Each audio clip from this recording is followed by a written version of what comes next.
The knock came at 6:12 a.m. 3 short taps. Not friendly, not frantic. Just enough to tell me it wasn't a neighbor. Police. I stood in my robe with a warm cup of coffee in one hand, the other resting on the deadbolt, steady.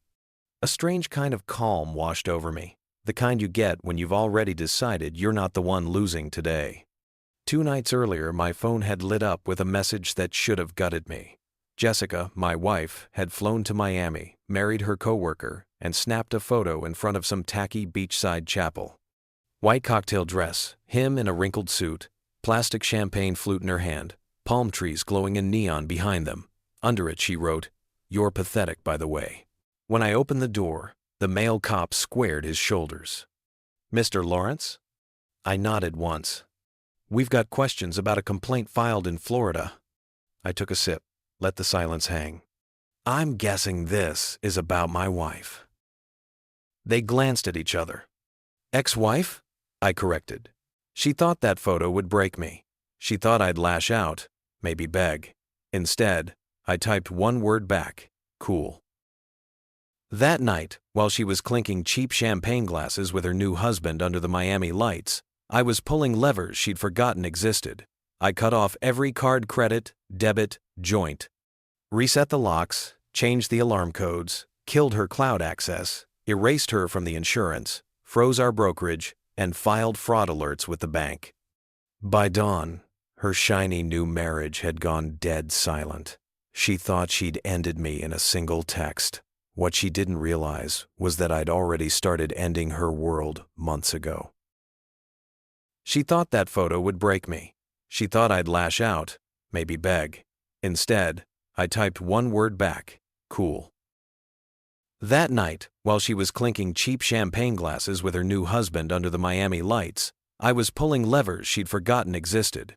I cut off every card credit, debit, joint. Reset the locks, changed the alarm codes, killed her cloud access, erased her from the insurance, froze our brokerage, and filed fraud alerts with the bank. By dawn, her shiny new marriage had gone dead silent. She thought she'd ended me in a single text. What she didn't realize was that I'd already started ending her world months ago. I met Jessica back in grad school. Psychology was her world, though what she really loved was being the smartest in any room. I wasn't flashy, didn't try to impress, and somehow that drew her in. She had this way of laughing with her whole face, like the room bent toward her when she smiled. Once she told me she admired how still I was when I was angry, like it was some rare compliment. Strange thing to love about a man, but she meant it. We'd sit across from each other for hours. I taught her chess one night.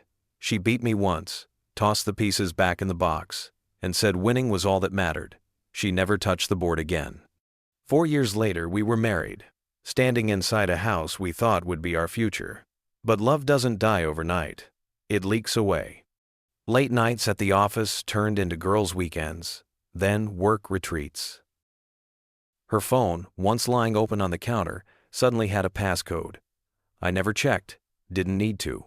You can see it in someone's eyes when they've already chosen to hurt you. It's the little shifts that cut the deepest. No more coffee waiting for me in the mornings. No more small touches, the kind she used to give on purpose. Her love turned mechanical, like she was just running out the clock. The last week before she left, she hummed while packing her bags, like she was excited for something I wasn't invited to. She thought she could shatter everything with a single text from Miami. She underestimated me. I didn't yell. I didn't chase. I just watched. Silence, when you know how to use it, is sharper than any blade. The night she sent that wedding selfie, I kept my cool. But behind the screen, I'd already set everything in motion. By the time she stumbled into Miami with her new husband, I was one step ahead. First, she tried to check into a beachfront hotel. Card declined. Then another one on Ocean Drive. Same thing. I'd flagged every account, every line of credit. I watched the notifications pop up like little sparks on my phone, each one telling me she was hitting another wall. By midnight, desperation had her calling friends. I didn't block her number. I wanted to see how the panic spread. One by one, her calls went unanswered. No one wanted to pick up for her. She was 400 meters from anyone who gave a damn. By 3 a.m., I knew her phone bill was the next to bounce. Her perfect little escape plan had turned into silence. The cops at my door shifted uncomfortably, papers in their hands. "She's filed a complaint," the mail officer said.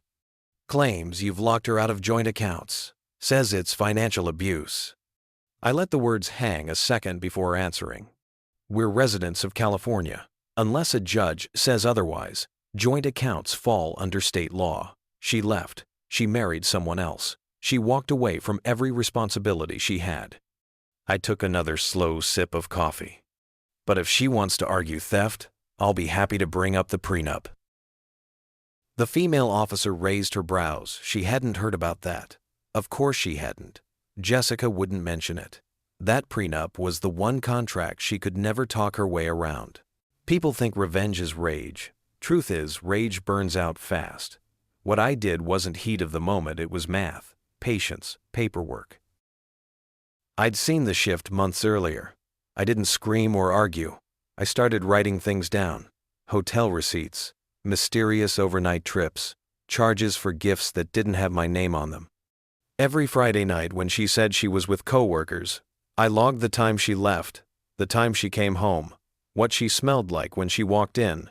Not illegal, not spying, just documenting. Quietly building a file the way a prosecutor builds a case. 2 full weekends I spent printing everything: dates, places, charges, organizing it into neat binders with tabs and timestamps. I didn't even have to embellish. The paper trail told the story all on its own. So when she ran off to Miami and filed her little complaint, I was ready. "She says you trapped her financially," the cop repeated. I smiled. "She used our joint account to buy her boss cufflinks and plane tickets. Want to see the receipts?" Banks didn't hesitate once I sent them the files. Creditors didn't either. And my lawyer? He already had a trust in place. Assets shifted where she couldn't touch them. It wasn't revenge. It was surgery, clean, controlled, surgical strikes, one after another, until she had nothing left to swing at. The day after Miami, my phone lit up from a number I didn't recognize.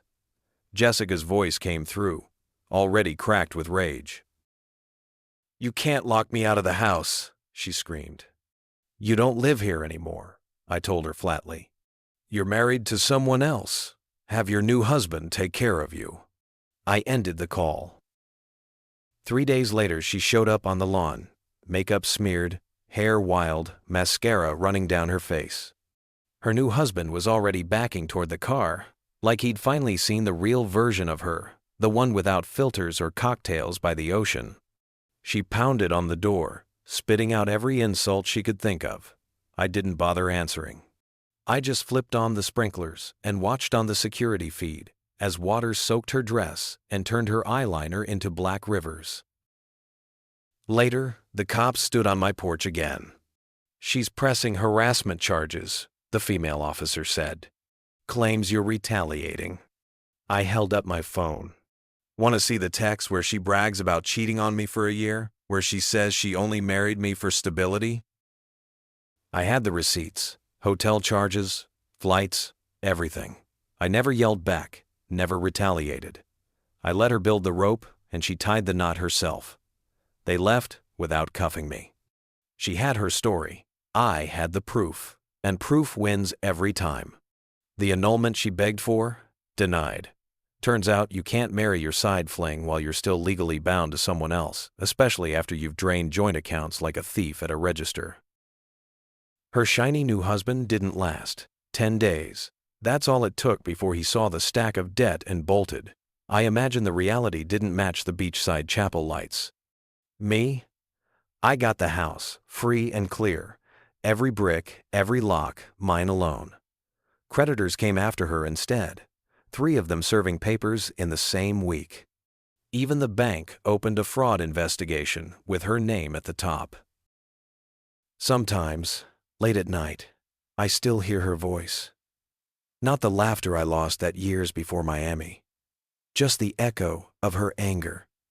bouncing in the silence she left behind. People think revenge is rage. They're wrong. Rage is loud, messy, over too fast. Real revenge is restraint. It's the calm hand pulling strings while the other person drowns in their own noise. Pain fades, but silence stays. And if you wield it right, it haunts forever. I told myself I'd never raise my voice at her, and I didn't. My revenge wasn't fire, it was silence. And silence, it echoes longer than screams ever could. So, if you think this is just another story about a marriage gone wrong, you're missing the point. It's about control, patience, and knowing when not to say a word. That's what haunts people the most. Not the shouting, not the fighting, the quiet that follows when the other person finally realizes they lost everything, and you never even lifted your voice. If you want more stories like this, make sure you hit subscribe. There's plenty more silence to break.